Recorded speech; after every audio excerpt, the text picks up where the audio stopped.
بنی اسرائیل کے دو بھائیوں کا واقعہ۔ بنی اسرائیل میں دو بھائی تھے جن میں ایک مسلمان تھا اور دوسرا کافر، اور تھے دونوں دریا کے شکاری۔ کافر بت کو سجدہ کرتا تھا، مگر جب مچھلیوں کے لیے جال دریا میں ڈالتا تو اس قدر مچھلیاں اس میں آ جاتی تھیں کہ اس کو کھینچنا مشکل ہو جاتا۔ مگر مسلمان کے جال میں صرف ایک ہی مچھلی آتی تھی اور اسی پر صبر کے ساتھ خدا کا شکر ادا کرتا تھا۔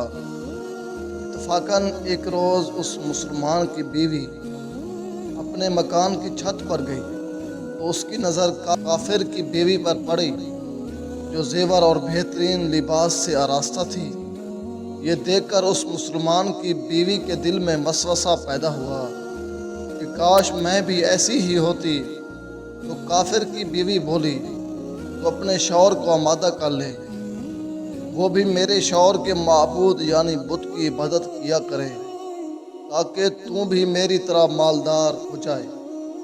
یہ سن کر مسلمان بھائی کی بیوی کچھ زدہ سی ہو کر نیچے آئی، اور جب اس کا شوہر گھر آیا تو اس نے بیوی کا حال متغیر دیکھ کر دریافت کیا، آخر کیا بات ہے جس سے تو اس قدر غمزدہ معلوم ہوتی ہے؟ تو وہ کہنے لگی، بس میاں، یا تو تم مجھے طلاق دے دو یا اپنے بھائی کے معبود کی پرستش اختیار کرو۔ یہ سن کر اس کے شوہر نے کہا، خدا کی بندی تو خدا سے نہیں ڈرتی، ایمان کی دولت کے بعد یہ کفر کی باتیں کرتی ہے۔ تو عورت بولی، بس اب مجھ سے زیادہ باتیں نہ بناؤ، میں ننگی پوچی نہیں رہ سکتی، جبکہ دوسری عورتوں اور خصوصاً تیری بھائی کی بیوی تو میں دیکھ رہی ہوں وہ زیورات اور عمدہ لباس سے آراستہ رہتی ہے۔ جب اس مرد مومن نے دیکھا کہ عورت رہاٹ پر اتر آئی ہے اور اس کا اصرار حد سے بھر چکا ہے، تو اس نے عورت کو تسلی دی، کہا، اچھا، گھبرانے کی ضرورت نہیں، میں کل سے کاریگروں اور مزدوروں میں جا کر محنت کر کے تجھے روزانہ 2 درہم دیتا رہوں گا، اس سے اپنی حالت درست کر لینا۔ یہ سن کر عورت کو کچھ تسکین حاصل ہوئی اور سویرے ہی وہ مرد مومن مزدوری کی تلاش میں نکلا، لیکن کسی نے اس کی بات نہ پوچھی۔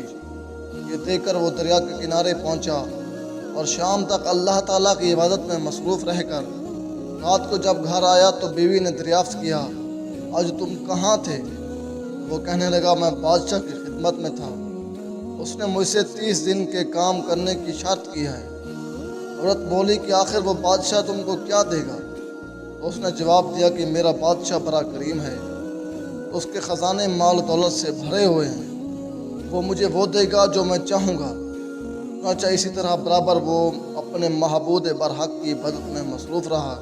اور 30ویں رات ہوئی تو بیوی نے کہا، سنو میاں، اگر کل تم نے مجھے مزدوری لا کر نہ دی تو تم پر مجھے طلاق دینا لازم ہو جائے گا۔ یہ سن کر اس کو کسی قدر پریشانی لاحق ہوئی، اور 30ویں صبح اس نے ایک یہودی سے کہا، کیا تم مجھے مزدوری پر لگاؤ گے؟ یہ سن کر یہودی کہنے لگا، ہاں، تم کو مزدوری تو مل جائے گی، لیکن شرط یہ ہے کہ میرے پاس تمہارے کھانے پینے کا کوئی انتظام نہیں ہوگا۔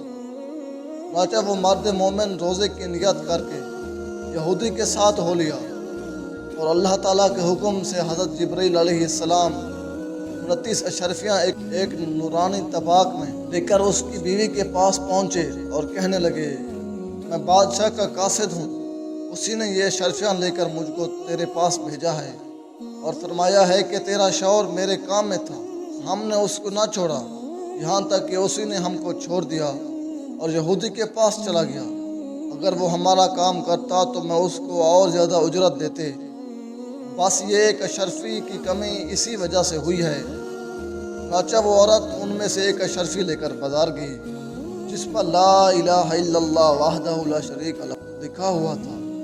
صراف نے 1000 درہم اس کی قیمت عورت کے حوالے کر دی، اور جب شام کو وہ مرد مومن گھر واپس آیا تو عورت نے اس سے دریافت کیا، آج تم کہاں تھے؟ اس نے جواب دیا کہ آج میں ایک یہودی کے کام پر گیا ہوا تھا۔ تو بیوی کہنے لگی، آخر بادشاہ کی خدمت ترک کر کے تم دوسرے کی خدمت کیوں کرتے ہو؟ پھر اس کو اشرفیوں کا واقعہ سنایا۔ جس کو سن کر وہ مرد مومن روتے روتے بے ہوش ہو گیا، اور جب اس کو ہوش ہوا تو بیوی سے کہنے لگا، افسوس کہ میں نے بادشاہ دو جہاں کی خدمت کا حق اپنے اوپر لازم نہ کیا۔ اس کے بعد اس شخص نے عورت کو چھوڑ دیا اور پہاڑوں پر چلا گیا، جہاں خدا کی عبادت میں ہی مصروف رہ کر اس کا انتقال ہو گیا۔ سچ ہے کہ اللہ کے خزانوں میں کوئی کمی نہیں، وہ بندے کو اس کی عبادت کا صلہ ضرور دیتا ہے، اگرچہ بعض دفعہ کسی حکمت کی بنا پر اس کے یہاں دیر ہو جاتی ہے، لیکن بہرحال اندھیرا پھر بھی نہیں، وہ اپنے بندوں کو ضرور دیتا ہے۔